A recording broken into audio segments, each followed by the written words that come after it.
If you're tired of the loudest voices in the room peddling chaos and conspiracy theories, or if you don't recognize the country you thought you knew, here's a break from the doom loop.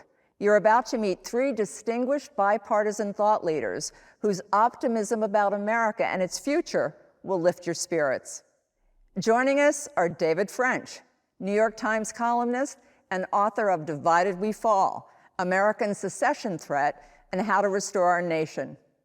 Anne Applebaum, Pulitzer Prize-winning historian whose latest book is Autocracy, Inc., The Dictators Who Want to Run the World. And Darren Walker, president of the Ford Foundation. Let's get started. In an era where people say they don't recognize their own country anymore, New York Times columnist David French tackles the toughest and most divisive issues. Informed by a moral compass that puts individual liberty and pluralism above politics, his voice is a clarion call to the better angels we all aspire to summon. David, you spent much of your life as a high-profile conservative and Republican. Now you defy political labels. Your willingness to paint outside the established party lines is the antidote to the forces that divide us. In other words, you operate on a higher standard that endeavors to strip out the heat in favor of bringing in the light. Is that the way you see yourself? Well, you're very kind to say that.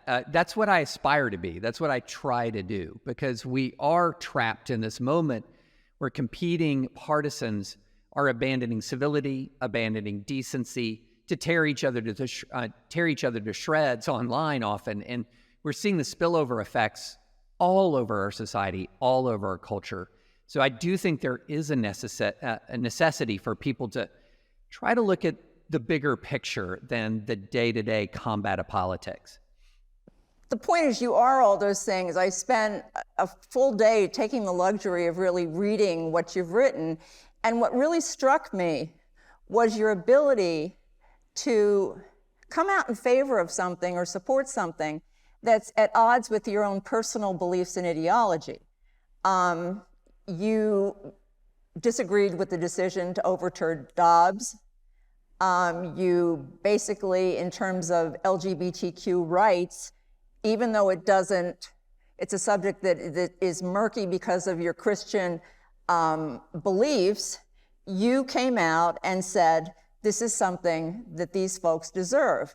Now, why is it that you can do that and other people don't see the inroad to do that?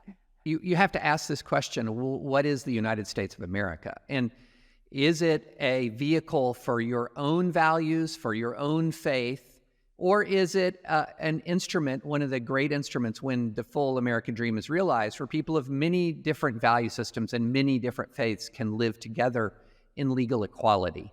And I tend to think that latter vision is the vision of the United States, that all men are created equal, endowed by their creator with certain unalienable rights. And a lot of our history has been the battle between those folks who fully believe that vision of pluralism, that all of us, regardless of our faith, regardless of our race, regardless of our sexual orientation, etc., are equal in the eyes of the law. Or are you part of a faction, one faction among many, that believes that it should dominate and that your values should dominate the public square, as opposed to accommodating a wide variety of views, accommodating a wide variety of faiths, ethnicities, etc. I mean, have you always been this way, or is this something that you've evolved into?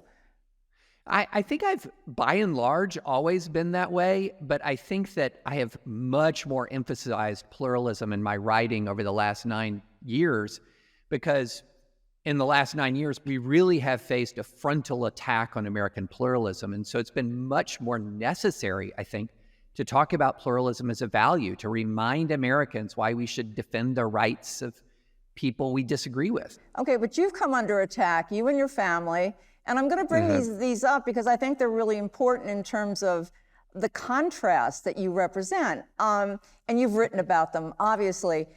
But back in 2010, you adopted a little girl from Ethiopia, and you were slammed not just by the left, but by the right. I mean, it was like everybody kind of piled on.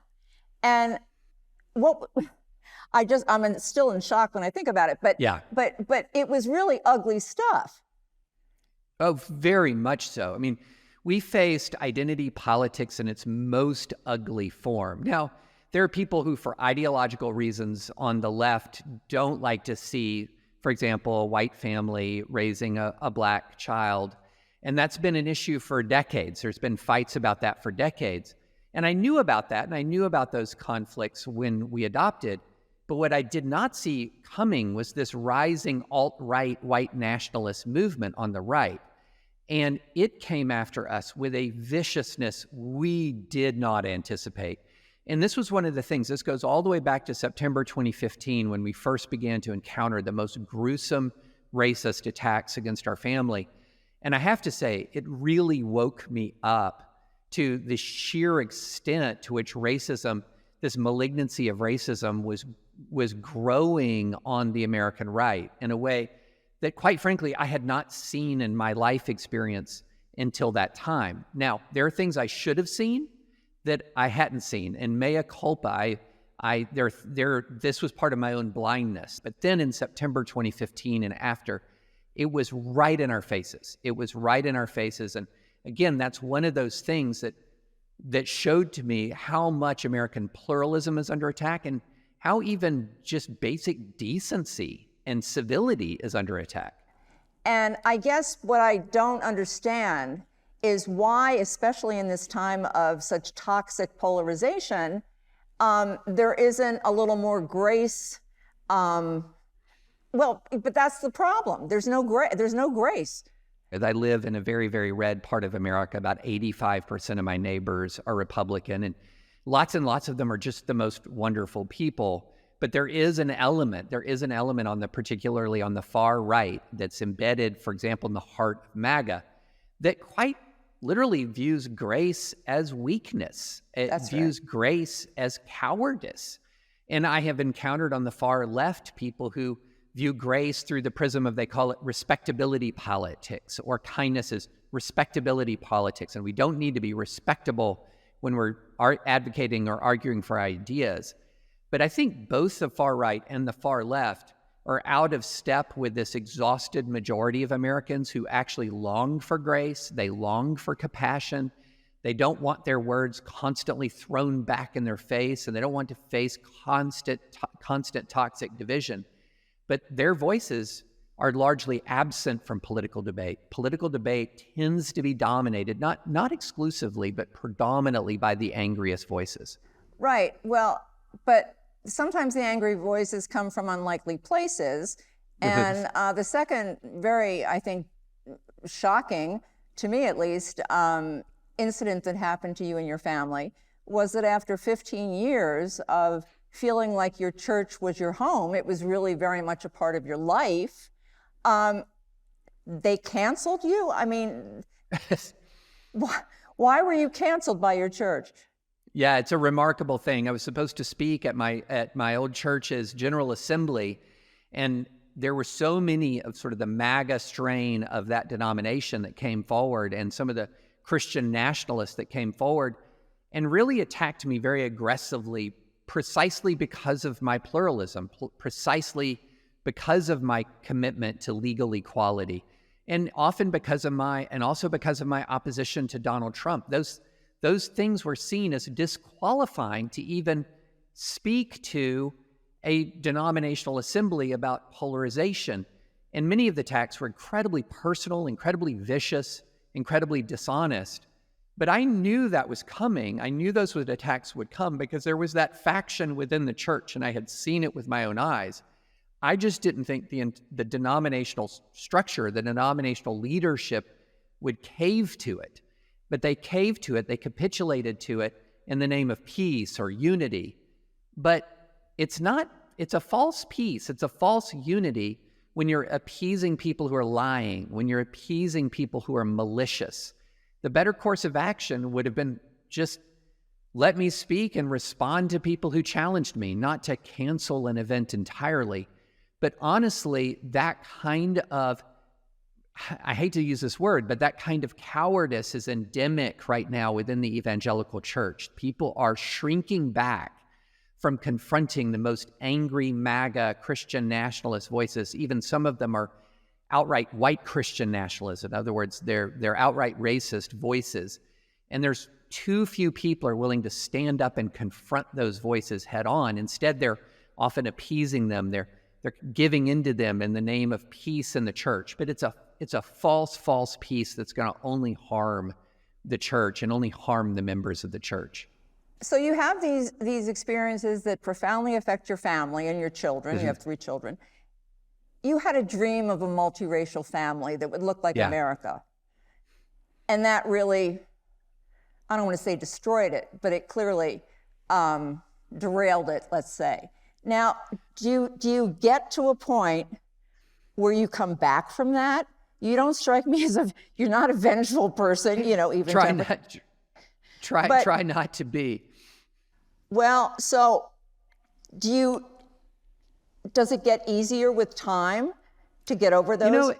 No, it doesn't actually, because what happens is it's not as if it stops or it goes away. So in 2015, we began to have the first big attacks on our family.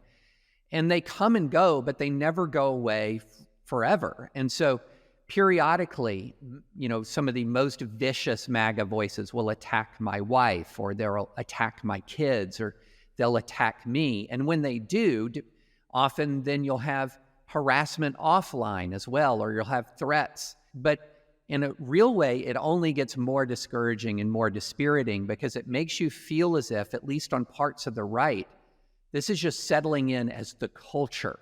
It's not an aberration related to one man, Donald Trump, but how much is the culture of part of the religious right being distorted and twisted? And this is one thing that I say a lot, which is that Donald Trump has influenced the evangelical church more than the evangelical church has influenced Donald Trump. And I don't know what happens. I certainly think if Donald Trump wins, you're going to see a doubling down of investment in him.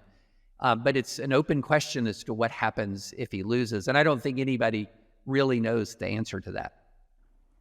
Lately, you've been writing pieces on there is a cure for loneliness. You don't have to be Hulk Hogan to be a man, or whatever that was.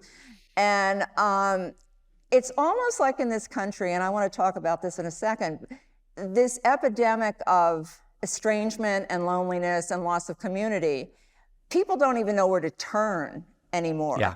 And so you're kind of filling this void by helping people almost to relearn basic stuff.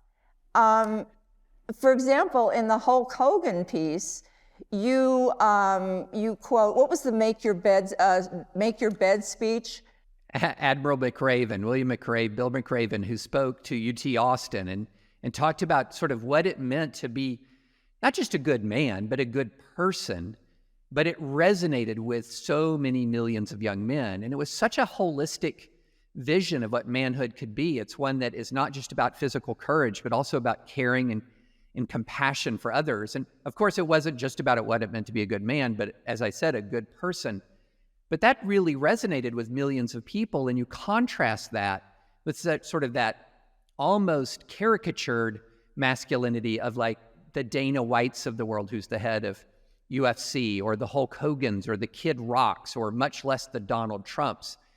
That there's a real opening, I think, right now in America. People's minds are opening to the idea that, wait a minute, a lot of the the political problems that we have in this country are actually related to some deep-seated cultural problems. And one of those is the very definition of masculinity is up for grabs. Here's another one that's a big cultural problem. Friendships are in decline. And we know when people feel lonely, when they feel disconnected, when they feel a lack of belonging, they get drawn towards these more authoritarian and angry political movements. So it sounds weird to say this, but one of the things that we can do to address our political crisis of animosity and anger is actually to address the friendship crisis, which is a crisis of loneliness and lack of belonging. If we can address the friendship crisis, we will actually lower the temperature in American politics, as strange as that might sound. What kind of reaction do you get to those pieces? You would be amazed. Overwhelmingly positive reactions. And also, I will tell you this, deeply emotional reactions. I will get email after email after email to my inbox talking about people talking about their own loneliness. You know, to say that there's an epidemic of loneliness sounds all kind of distant. It sounds almost sort of sociological, academic, but it's experienced by people in their lives as devastation, as emptiness. And so when you write about it, you know, millions of Americans, when you write about this, they feel heard and they feel seen, sometimes for the first time in kind of this national political debate. And so I've been blown away by the intensity and the emotion of the reaction to writing about these things. It's touching a nerve. There are so many lonely, disconnected people out there. And so it just convinces me to double down on this point, double down on this commitment to individual connection in our personal lives and in our communities. You must sleep well at night. I would imagine this would give a lot. I mean, it's upsetting, I would imagine, but it's also, I would think, brings a lot of satisfaction and that you know you're helping people. I feel so grateful for the chance to connect with people on this basis. I'll be honest with you, it's my favorite kind of interaction. It's my favorite thing to write about. And honestly, I think it's the most important thing that I write or talk about. This is part of what this country is hungry for, is what you are doing. And, you know, it has led, the estrangement and loneliness has led to a mental health pandemic, which is just enormous. And talk about ultimately how that impacts everything in the country. Yeah, absolutely. People who are lonely and disconnected and feel a lack of belonging, not only are they more prone towards, you know, political dysfunction, this sort of being drawn towards authoritarianism, drawn towards much angrier movements, they also are, you know, there's also a personal crisis that occurs. Very few of us can go through life completely emotionally and mentally healthy without people around us who love us. That's just a very rare thing. And so I feel like we're also, when we talk about loneliness and lack of connection, we're also talking about deaths of despair. We're also talking about economic stagnation. One of the most interesting findings that I have seen about friendship is that one of the best things you can do for social mobility in the United States is form friendships across socioeconomic lines. So we're talking about happiness, we're talking about economic mobility, we're talking about political dysfunction or function. There's so many things that are interconnected when people feel happy or fulfillment in their lives versus when people feel loneliness and a lack of belonging. You have 3 children, and we're almost out of time, but I'm going to ask you, because you are constantly barraged by doom and gloom. Yet clearly you are wired to constantly try and see the best, the positive. How positive are you for their futures? You know, I have 3 great kids, 2 incredible grandkids, and actually I'm quite positive for them. They're 3 kids who are deeply connected to their family, they're deeply connected to friends. And you can go through a lot of adversity, including national adversity, when you have that sense of connection. I am in a weird way, I'm less concerned for them personally in many ways than I am by sort of the larger course of our country. Think about this. 30 years ago, only about 1 or 2% of people with a high school diploma or less reported having no friends at all. Presently, 1 in 4, about 24%, almost 1 in 4, 24% of people with a high school diploma or less report having no friends at all. And that's grievous. It grieves me, it concerns me. And I think that everyone who is walking in life right now with a community around them should be, A, grateful for that, and B, use that strength that you've gained by those friendships to extend friendship to others. David French, it has been a privilege. It has been a pleasure. I guess mostly I want to say, my husband said about you, you're the person we all want to be. Oh, gosh. Well, I know that's a lot. I get that. Yeah. But the point is, you are, and we thank you for your outreach to people and for everything you do. So I hope we will see you back here. Until then, you take care. Thank you. Thank you so very much.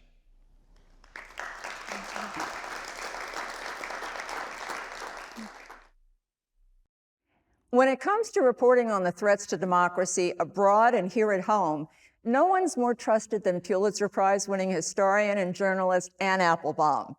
In her new book, Autocracy, Inc., Anne warns that dictators like Putin, Xi, and Orban have kicked it up a notch, that there's a new wrinkle in their oppression and the destruction of democracy.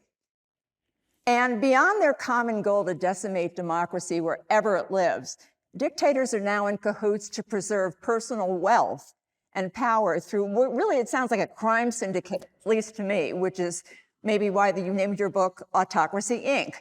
Talk about how that works. So thanks for this opportunity. I appreciate it very much. And let me begin with Autocracy, Inc. So what happened is I've been observing this. It's not an alliance. It's not an axis exactly. It's a network of dictators who do not necessarily all have the same ideology. So we're talking about communist China, nationalist Russia, theocratic Iran, Bolivarian socialist Venezuela, and a host of others who've begun to collaborate together and cooperate together. And I was looking for a metaphor that described it. And Autocracy works because it's kind of a conglomerate. There are a bunch of companies inside. They each have their own business model.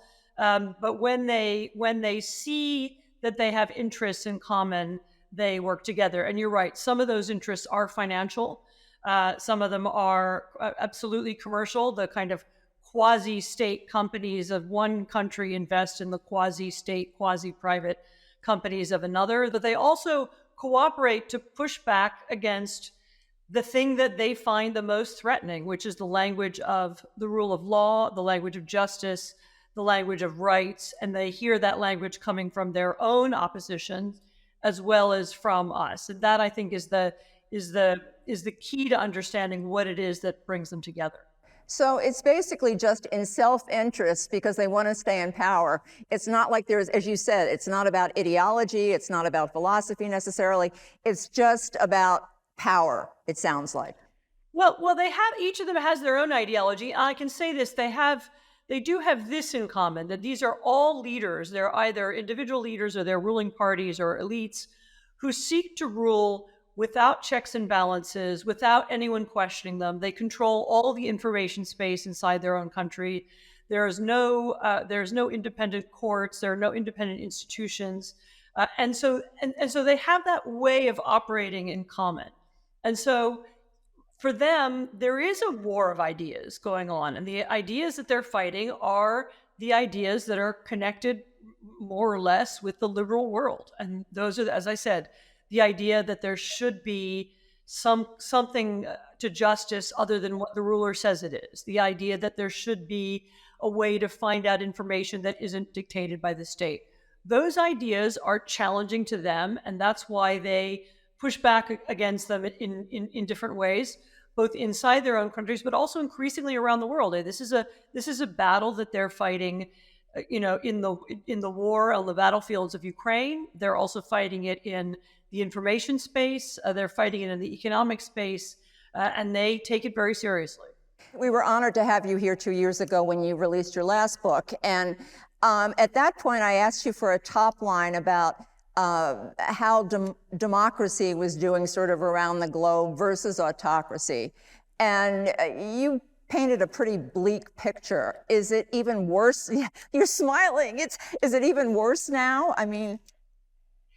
I don't want to leave you with the idea that it's bleak. I'd like to leave rather the audience with the idea that there is this huge challenge, that the idea that we had maybe back in the 1990s, that sooner or later the world was going to automatically become liberal democratic, that was the most attractive system. Eventually the world would tend in that direction. The arc of history bends towards justice or towards progress. It's time that we let that idea go. That's not how history works. There is no determination. There's no rule that says one thing has to happen or the other. But at the same time, I don't want people to feel desperate. The book includes many descriptions of what we could do, issues we could take seriously. The United States, but also our allies in Europe and Asia and around the planet, need to act more carefully, more in a more targeted way against the abuse of the information space. We can do it in an organized way if we make that our priority. So the book has decided, yes, I'm trying to scare you. I'm trying to draw your attention to something that's happened, but also trying to say that there's quite a lot that we could do to fix it. I want to go back to something you said, because there was always an assumption after the Cold War, as you said, that democracy would spread west to east. And in fact, the reverse has happened. The version of it that we hear in U.S. politics is this, description of American carnage, this the language that sometimes comes from Donald Trump, sometimes from others on his campaign, about the disaster unfolding inside the United States. It's this language of crisis and chaos that makes people feel panicky. They feel weak. They feel that they need some kind of strong leader, someone to overturn all the rules in order to make everything work again. And that is very dangerous. So it is language that comes from the autocratic world. It's pumped out by them. They seek to amplify it inside the US or inside Europe when they see it, when it comes from the far right sometimes, or sometimes from the far left. And it's important that we all be aware that the language of fear and desperation is something that makes people panic and makes people make bad choices. I mean, it's also, of course, the language of revolutionary Bolshevism, that those who seek to undermine and take down liberal democracy first need to portray it as catastrophic, unfixable, disastrous, so bad that we can't imagine rescuing it. And that, I think, is very important for us to fight as well. I want to turn to this country because you have a wonderful podcast you do with your colleague, Peter Pomerantsev, I think the name is. And That's right. I think the latest one I heard was about America's first dictator and Governor Huey Long from Louisiana. Yes. So this is a podcast. This is it's almost like the companion to the book. My book is really about foreign dictatorships, but the podcast is called Autocracy in America. It's only 5 episodes. It's a narrated podcast, so each episode tells a slightly different story. And there's a series of interviews and other things inside each one. And the most recent one looks at the story of Huey Long, which I think we all vaguely know. If not from history, then we remember the book or the movie All the King's Men, which was based on his life. And the podcast describes how he captured the state, how he took control of state institutions in Louisiana in order to politicize them and make them work for him personally rather than on behalf of the state. And part of the argument of the podcast is then the question is, could that be done at the federal level? Can we imagine it happening?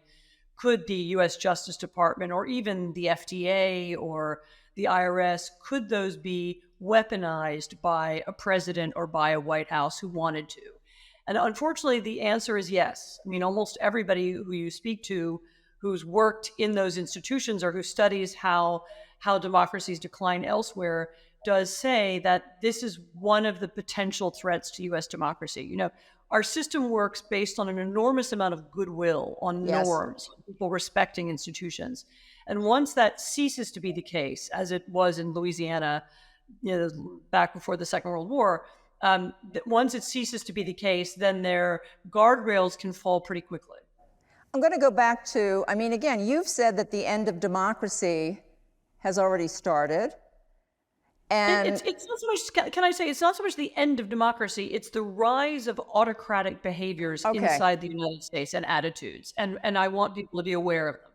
Okay, and I saw something that really just kind of shocked me a little bit, that when the whole birtherism thing happened surrounding President Obama and whether he was born in this country or not, and again, correct me if I'm wrong, but I think I read that you were even surprised that people would go for this kind of, ridiculous conspiracy.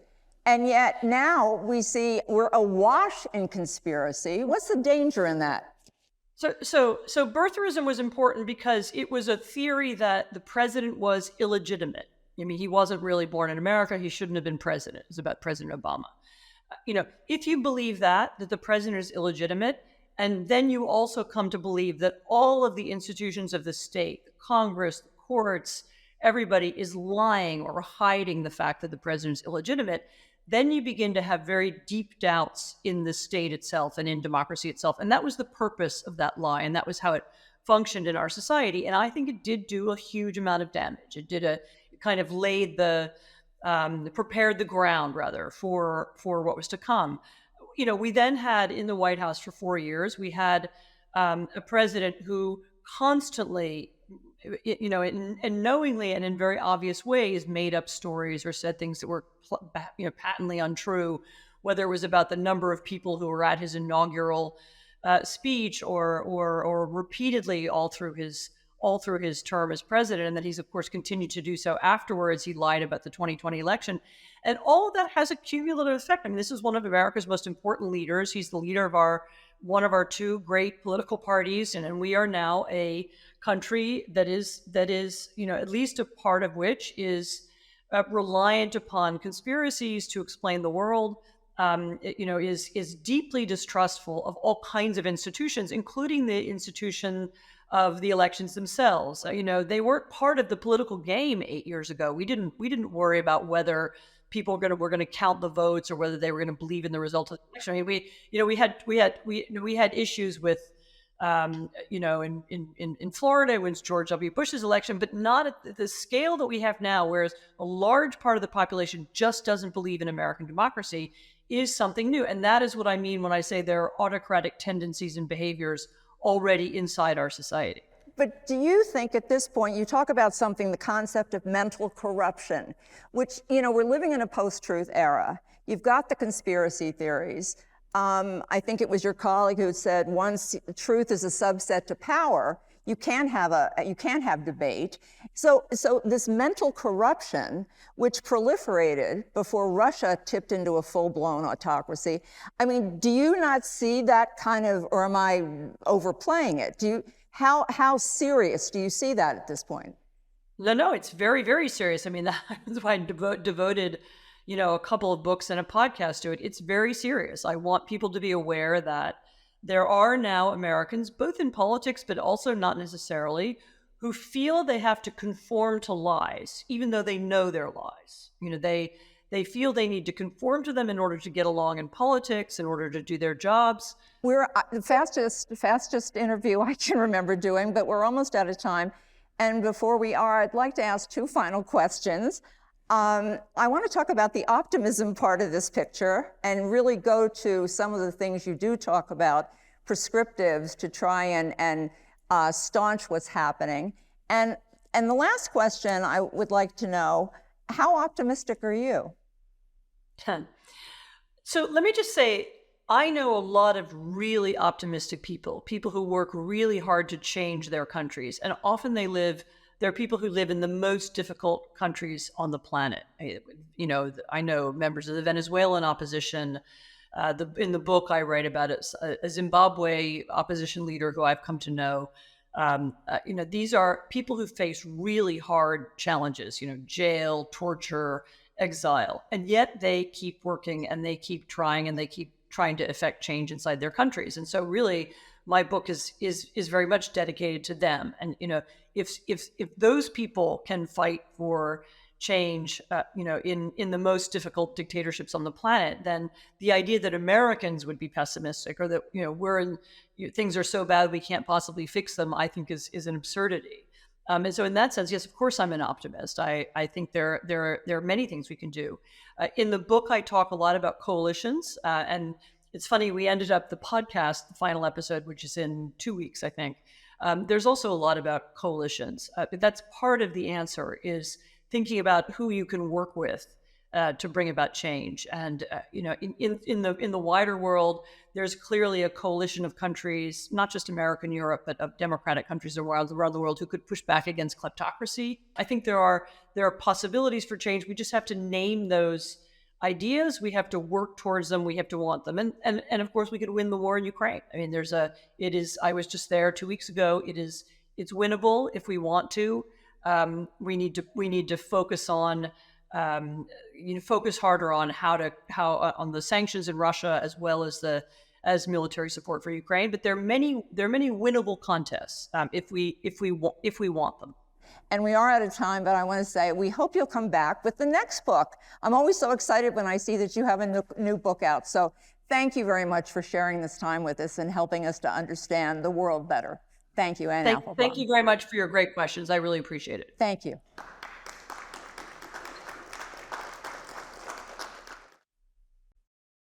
Most people would think that giving away $7 billion to worthy causes is simply an act of charity, and it is. But Darren Walker, who has spent the last 12 years as the president of the Ford Foundation, has also made it the definition of hope and justice. Darren, you're also an outspoken and passionate steward for our democracy, which hasn't been tested to this degree, arguably, since the Civil War era. Of all the issues that have fractured this nation and killed our sense of collective good, you believe that inequality is the greatest threat to our democracy. Tell us why. Well, thank you, Jane, for having me as your guest. I'm a huge fan and delighted to be here. I do believe inequality is the greatest threat to our democracy because inequality is the enemy of hope. And hope is the oxygen of democracy. In America, for centuries, we have believed in the idea of opportunity for all, even if we have not been able to fully realize that. At the heart of that was the mobility escalator, that mobility escalator in America that I rode as a poor boy living in rural Texas in a shotgun shack on a dirt road. I had dreams, Jane. Those dreams were realized because I lived in a country where there were no real barriers. Of course, growing up in the South, I experienced racism. I experienced homophobia. But I felt my country was cheering me on, and that gave me hope. It gave me a sense of optimism about the future. Today, far too many Americans do not feel that same sense of hope. Indeed, we have a crisis in this country of hopelessness and purposelessness. And some of that is due to the growing inequality, the gulf between those of us who are privileged and those who feel that they have been left out and left behind. So we have work to do in America, Jane, work to build a sense of hope and a belief that that mobility escalator, which too many economists tell us has stopped, can begin again. And we can live in a society where there truly is opportunity and where the dreams of little boys and girls in small towns and big cities can be realized. Let me ask you a sort of related question, because you say that you've been on both sides, you've lived on both sides of inequality, and you had family members when you were young who couldn't vote. Today we're sitting here looking at people trying to make it harder for people to vote. You're looking at privacy rights under a cloud.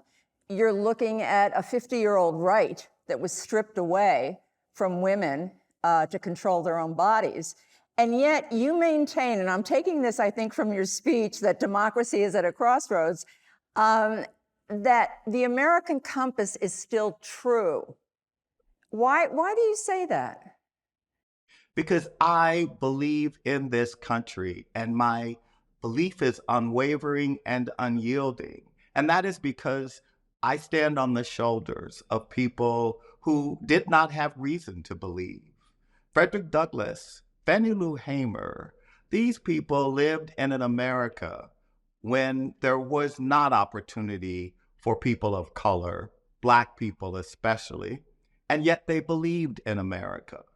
When Langston Hughes wrote his great poem, Let America Be America Again, in 1932, he was living as an outsider, a Black gay man in Harlem who could not find work. And yet he wrote this poem, Let America Be America Again. America never was America to me. And he expresses his rage, but he ends the poem, oh, but yes, one day America will be. Langston Hughes, like so many Black people, believed in America when America did not believe in them. And so therefore today, Jane, how dare I not believe in this country with the privilege I have and the opportunity I have? But I don't take for granted that it is going to be easy. I'm not naive, but I believe I will always be bullish on America. Well, I have to tell you, I think that probably started with you being one of the first children in Texas enrolled in Head Start, from what I can tell, because that opened up your whole world. You have also been credited with revolutionizing the world of philanthropy. And the connection here, I think, has something to do with Head Start. Explain, go ahead.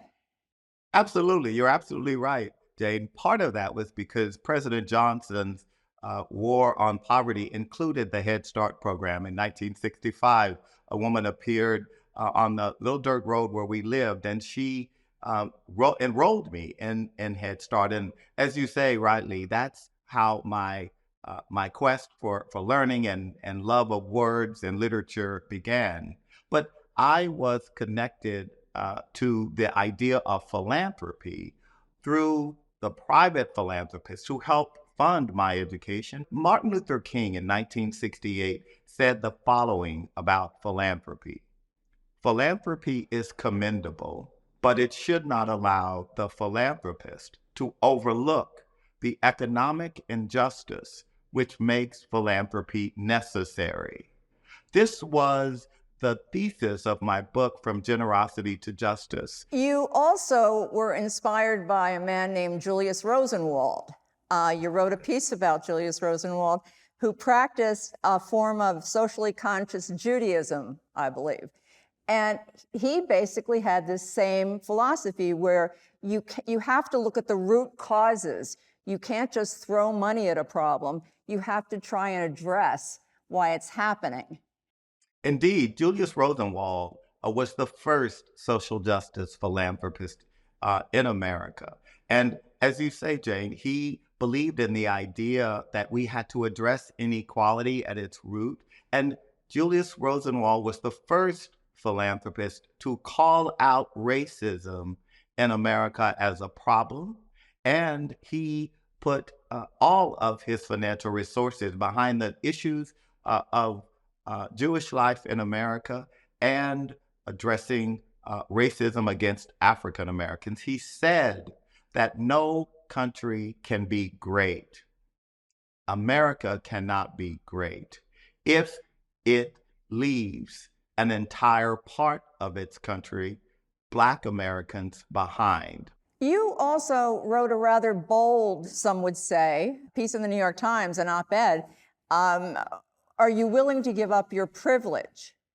Now, this is something Julius Rosenwald would have approved of, but I want to know what you said and what the reaction was that you got. Well, it's interesting. Andrew Carnegie popularized the idea of giving back. He was the first philanthropist to use the term giving back.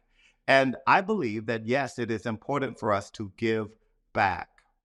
But I also believe that for many of us, the level of compounded privilege we hold requires us to consider giving up something. And the New York Times essay you referred to, I gave a number of examples of the kinds of privilege that I think compounds over generations, advantages for some and disadvantage for others. And the example I gave that I received the most feedback when you mentioned, Jane, the people I hang out with, was the legacy programs at elite universities, which give preference to admissions. I don't believe that it actually furthers our ideals of an equal America where opportunity abounds for all, to have admissions slanted towards those who are the sons and daughters of the wealthiest and most privileged. This is not about demonizing wealth. I believe as a capitalist that we should valorize the idea of wealth creation. But the notion that our educational system should be designed with preferences for those of the wealthy and privileged, I don't believe inures to our larger benefit. And certainly the very people in rural America, working class white people, poor and middle class African Americans and others don't feel that these programs are actually helping America be America. Former chair of American Express, Kenneth Chenault, called you, I think it was, a Renaissance man with a conscience. What do you think of when you hear that description of yourself? I think Ken was being incredibly generous. I feel every day grateful, Jane. I feel so grateful to have been born in a country where my improbable journey could be realized. When I think about my journey to sitting here in my living room in New York, in conversation with you as an esteemed journalist, and I'm in awe, and I am incredibly grateful for this. I know, as someone who has traveled the world, that there's no place in the world where my story, my journey could be realized but this country. That does not mean, however, that I am satisfied that my country, the country I love, is delivering on its potential to provide opportunity and justice. Justice and opportunity cannot be rationed. They have to be available for everyone who is prepared to work hard and sacrifice. So we have to think about things like our tax policy in a way that ensures fairness and ensures that people who are particularly at the lower end of the economic scale can have a sense that they have a future in this country and their children will prosper and live in a society where justice and opportunity for all is realized. Are you always this positive? I am always this positive. Really? I'm this positive. But let me be really clear, Jane. Don't mistake my positive disposition for something it's not. It is impossible for me, because I do have a conscience, to not on a daily basis experience moments of rage, moments of anger, of deep and profound disappointment in what I see, the ways in which certain people, certain communities are, in a sense, dispossessed, left behind for no other reason than their geography or their race or their status. And I have to every day calibrate my love and my belief and my hope for this country with the rage that I feel when I see things that are so profoundly unjust and unfair. And so my positive energy, my positive sense is in no way Pollyannish or naive. It is rooted, though, as I said, in a commitment to honor those people whose lives were given so that people like me could have the opportunity today. And my accountability and responsibility to those people is to not pull the ladder up behind me, but to do all that I can to extend that ladder and build a society, contribute to building a society where the idea of shared prosperity is not a historic idea, but that is something that is realized and believed to be in our future. We're almost out of time because you're absolutely fascinating. We have a little time left, and I have to ask about your dear mother, because Oh, my God. no, because she, Beulah, she was a nurse's aide, she was a single mother, and she raised you and your sister, and in that little house. And when she went on the 60 Minutes interview, she just endeared herself to everybody, because she did say, and she said it, so I'm going to say it too, that you talked a lot as a child. They asked what you were like as a child, and you talked a lot, and she finally figured out if she gave you a quarter that you would stop, right? Indeed, that is exactly right. She also said that the Lord had something special in mind for you. She did. And my mother, her belief in me was, it was incredible. My mother did not have much education, does not have much education. She fortunately is 88 years old and was just with me for a week here in New York, doing well. Beulah is back in Texas, but I will tell you that it was her commitment. And anyone who is a parent or loves someone knows the impact that having someone love you and support you unconditionally, which is what I had. My mother knew, Jane, that she had an odd child. She was very aware that I was a gay little boy, that I was unique in many ways, that my personality was not like many of my cousins. And yet she encouraged me to be fully myself. And that gave me the confidence. I never knew my father. And some people believe that not having a father can be a barrier, and it is for most people. But for me, I had Beulah, and she was my anchor. She believed in me. She never wavered. She didn't know, Jane, what college to tell me to attend or what major, but she knew that she wanted her boy to get an education, and she did everything she could to make sure that happened. Last question is about somebody else you also loved, and that was your partner of 26 years, David, and you called them 26 magical years. You also shared 2 dogs, Beulah and Mary Lou. Was Mary Lou named after David's mother? Yes, very good. Oh, Very was it good. really? Yes, That's impressive, right? very impressive. No, sorry. But you had that love of your life, and I don't want to sound corny about this, but in the last moment of this show, how does that still inform your life? Because love can transform you. It did for me. It opened up a way of looking at life that I never thought I could experience. And for anyone who has experienced deep and profound love, you know the impact of which I speak. It can change your life.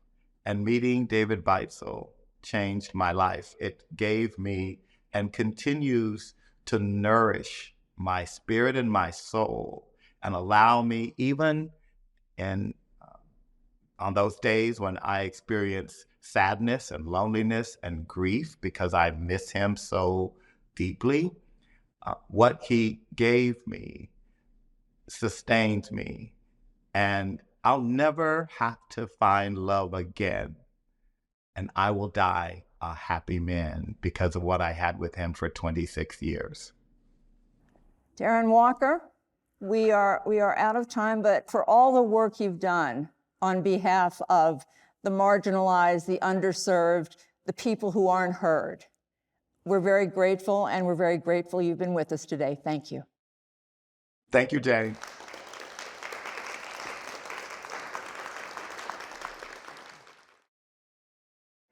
And now, as always, we wrap up this edition of Common Ground with the silver lining story. This one about a librarian leading the charge against book banning. When librarian Amanda Jones protested orders to remove books from her Louisiana middle school library, she found herself at the heart of a culture war. First, she was targeted by a vicious smear campaign claiming she was harming children. Even as she stood her ground, a torrent of death threats erupted. But she fought off panic attacks, armed herself with mace, and vowed not to give up. Now Amanda is sharing her story in her best-selling book, That Librarian, as a way to inspire and engage all those who value intellectual freedom and are willing to fight for it. We're grateful to our extraordinary guests for their insights and inspiration, and to you for joining us today. Until we see you back here next time, from the Frederick Gunn School in the other Washington, Connecticut, for Common Ground, I'm Jane Whitney. Take care.